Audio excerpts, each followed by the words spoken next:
Hello friends, திலகா கிச்சன்லேருந்து திலகா பேசுகிறேன். Night tiffin தான் பண்ண போகிறோம். வாங்க என்ன டிஃபன் பார்க்கலாம்.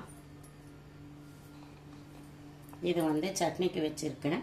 4 வெங்காயம், 1 தக்காளி, பூண்டு, ஒரு 3 காஞ்ச மிளகா சட்னி அரைச்சிக்கலாம். அதுக்கு முன்னாடி பச்சை பயிறு கொஞ்சம், 1 கப்பு பச்சை பயிறுன்னா 1/4 கப்பு பச்சரிசி, 1 கைப்பிடி உளுந்து, கொஞ்சம் வெந்தயம், சிறுதானியமும் கொஞ்சம் போட்டிருக்கேன். இது சாமை கொஞ்சம் 1 பிடி போட்டிருக்கேன். அப்புறம் இதுக்கு தேவையானது கொஞ்சம் இஞ்சி 1 துண்டு, பச்சை மிளகாய் 3 வச்சுருக்கேன். கொஞ்சமாக சீரகம் 1 டீஸ்பூன் போட்டு அரைச்சி எடுத்துகிட்டு வரலாம். சீரகம் போட்டுக்கலாம். 1 டீஸ்பூன் சீரகம் போட்டுக்கலாம். இந்த இஞ்சி பச்சை மிளகாய் இதிலே போட்டுக்கலாம். சால்ட் கொஞ்சமாக போட்டுக்கலாம். அரைச்சி எடுத்துகிட்டு வந்துடலாம். ஃபஸ்ட்டு பச்சை மிளகாய் இஞ்சி ஒரு ஓட்டு ஓட்டிட்டு அதுக்கப்புறம் பச்சை பயிரெல்லாம் போட்டு அரைச்சிக்கலாம். பச்சை மிளகாய் அரைக்கும் போது மூடிய உடனே திறந்தால் கொஞ்சம் நெடி வந்துடும். இப்போ இதை அரைச்சி எடுத்துக்கலாம். மாவு இந்த பதத்துக்கு அரைச்சிருக்கேன். மிச்சம் இருக்கிற பயிரையும் அரைச்சி எடுத்துகிட்டு வந்துடலாம். மீதம் இருக்கிற பச்சை பயிரையும் அரைச்சி எடுத்தாச்சு. இதை நம்ம புளிக்கெல்லாம் வைக்க வேண்டாம், அப்படியே உடனே செய்யலாம். இந்த ஜாரை கை போட்டு தான் எடுக்கணும்னு அவசியம் இல்லை. இந்த 1 கிளாஸ் தண்ணி ஊற்றி மிக்சியில் அப்படியே ஒரு ஓட்டு விட்டுட்டிங்கன்னா க்ளீன் ஆகிடும் ஜாரு.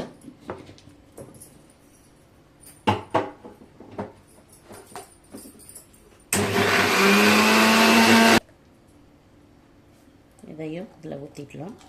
தேவையான அளவு உப்பு போட்டு வச்சிடலாம். இந்த அளவு திக்காக இருந்தால் போதும்.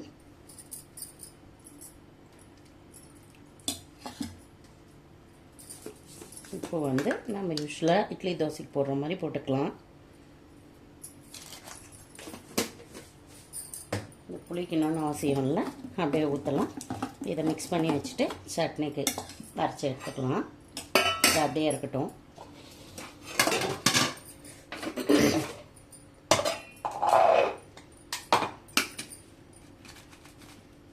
காஞ்ச மிளகாய் 3 கொஞ்சம் குட்டி குட்டியாக கட் பண்ணி போட்டுக்கிட்டோம்னா ஈஸியாக செஞ்சிடும். தக்காளிக்கு பதில் புளி சேர்த்துக்கிறதா இருந்தாலும் சேர்த்துக்கலாம். உங்களுக்கு புளி பிடிக்காது, அதனால் ஒரே ஒரு தக்காளி உள்ளே இருக்கிற இதெல்லாம் எடுத்துட்டு தோல் மட்டும் போட்டிருக்கேன். 4 வெங்காயம், 1 தக்காளி, 3 காஞ்ச மிளகாய், கொஞ்சமாக சால்ட்டு. இதை அரைச்சி எடுத்துகிட்டு வந்துடலாம்.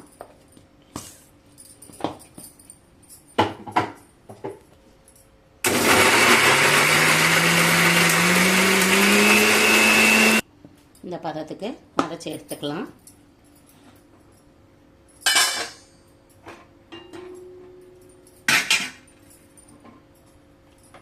தாளிச்சிக்கலாம். இப்போ கொஞ்சமாக எண்ணெய் ஊற்றிக்கலாம். தாளிப்புக்கு நல்லெண்ணெய் ஊற்றிங்கன்னா கூட நல்லாயிருக்கும். நான் ரொம்ப காரம் போடல, அதனால் கொஞ்சமாக ஊற்றிக்க. கடாய் சூடாகட்டும். எண்ணெய் காஞ்ச உடனே 1/2 டீஸ்பூன் கடுகு போட்டுக்கோங்க. இன்னும் காயவே இல்லை.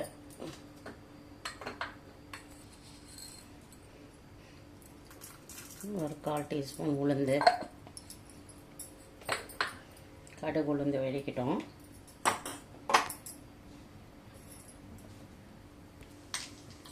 கடுகு உளுந்து வெடிக்குது. கொஞ்சம் கருவேப்பிலை,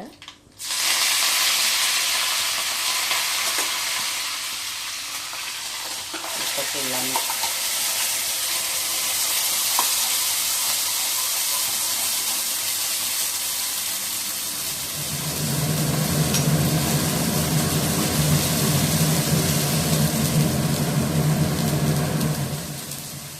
பெருங்காயத்தூள் போட்டுக்கலாம்.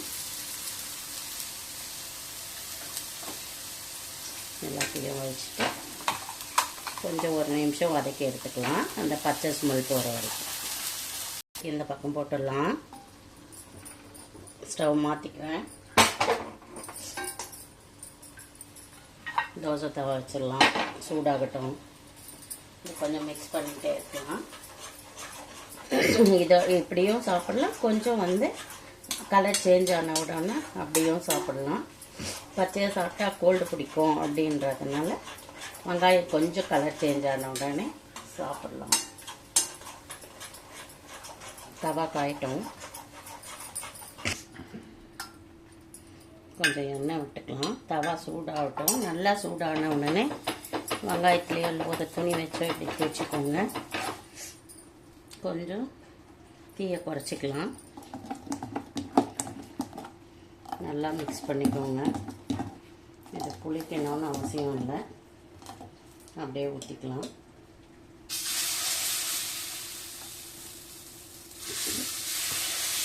வெயிட் லாஸ் பண்ணுறோன்றவங்க இந்த தோசையை தாராளமாக சாப்பிட்லாம். வாரத்தில் ஒரு நாள் 2 நாள் சாப்பிட்லாம்.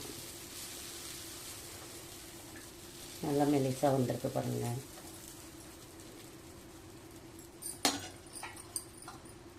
எண்ணெய் நல்லா சுட்டு உரம் விட்டுருக்குங்க. இது மெலிசாக சுட்டால் தான் டேஸ்ட் நல்லாயிருக்கும். முதாக சுட்டால் கொஞ்சம் பிசு பிசுன்னு ஒட்டுற மாதிரி இருக்கும். பச்சை பயிர் இல்லைங்களா, அதனால் இந்த பதத்துக்கு மிக்ஸ் பண்ணிக்கலாம். வேக லேட் ஆகும். சட்னி கலர் சேஞ்ச் ஆகிடுச்சு பாருங்கள். ஆஃப் பண்ணிடலாம். லைட்டாக அப்படியே சிங்கில் பாருங்கள் எவ்வளோ பாத்திரம் இருக்குன்னு. இந்த தோசை சுடுறதுக்குள்ளே அப்படியே கொஞ்சம் கொஞ்சமாக பாத்திரமும் வாஷ் பண்ணிவிட்டு நைட் வேலையை முடிச்சிடலாம். இப்போ நம்ம திருப்பி போட்டுக்கலாம். இன்றைக்கி நான் இந்த தோசை போடும்போது தோசை வருமா அப்படின்னு யோசித்தேன். எனக்கு சமையலுக்கு நண்பன் இந்த தோசை தவா தான். பாருங்கள், காலையில் நான் சப்பாத்தி செஞ்சேன். நம்ப மாட்டேங்க, சப்பாத்தி செஞ்சால் தோசை தவாவில் உடனே தோசை வர்றதுன்றதே கஷ்டம். அதுவும் பச்சை பயிர் தோசை வர்றதுன்றதே கஷ்டம். அதே தவாவில் தான் இப்போ இந்த தோசையை ஊற்றிருக்கேன். நம்ப மாட்டேங்கன்ட்டு தான் சப்பாத்தியை காமிக்கிறேன். வீட்டில் செஞ்ச சப்பாத்தி தான் பாருங்கள். அது கொஞ்சம் வராமே இருந்திருக்கலாம். எதுக்கு எதுக்கு அது நடத்தா ஒரு பச்சை பயிறு ஒரு தோசை. என்னது பச்சை பயிறு தோசை? உனக்கு என்ன உனக்கெல்லாம் சமைக்கவே கூடாது. சுகருக்காக நம்ம செஞ்சோம்னா பச்சை பயிறு வெங்காய பயிருன்னு சொன்னால் ஒன்றுமே பண்ண முடியாது. சாப்பிடாம தான் இருக்கணும். நீ சுகர் மாத்திரை 4 போட்டுட்டு அப்படியே தண்ணி குடிச்சிட்டு படுத்துக்கோ. அப்படியா? மனுஷனுக்கு வேலை மனங்கெட்டு சுகர் குறையுதுன்னு சொல்லிட்டுன்னு செஞ்சால் நக்கல் வேற. இதில்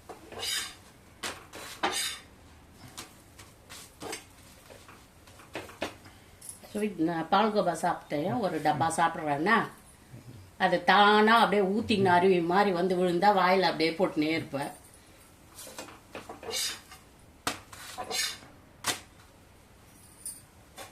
பச்சை பயிர் தோசை ரெடி ஆயிடுச்சு. இன்னொன்று ஊற்றிக்கலாம்.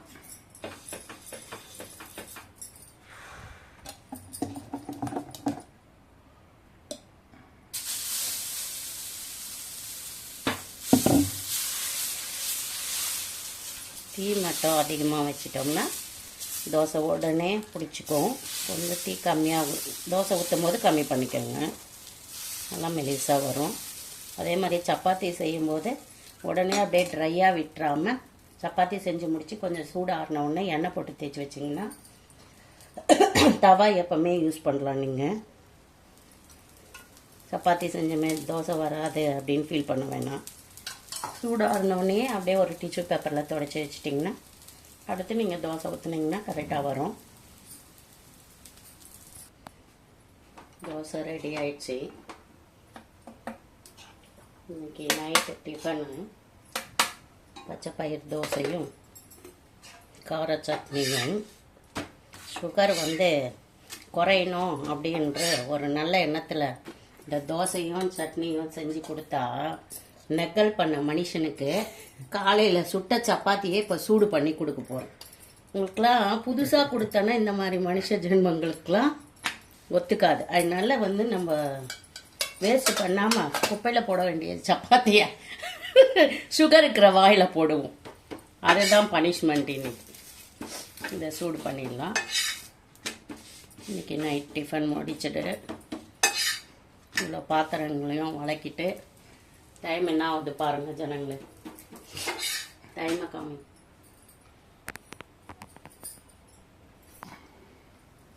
இந்த நேரத்தில் வீடியோ எடுக்கணும்னு மனுஷனுக்கு தோசையை போட்டு பண்ணால் நெக்கல் வேறு. அதனால் பழைய சப்பாத்தியை சூடு பண்ணியாச்சு. சப்பாத்தியும் சூடு பண்ணியாச்சு.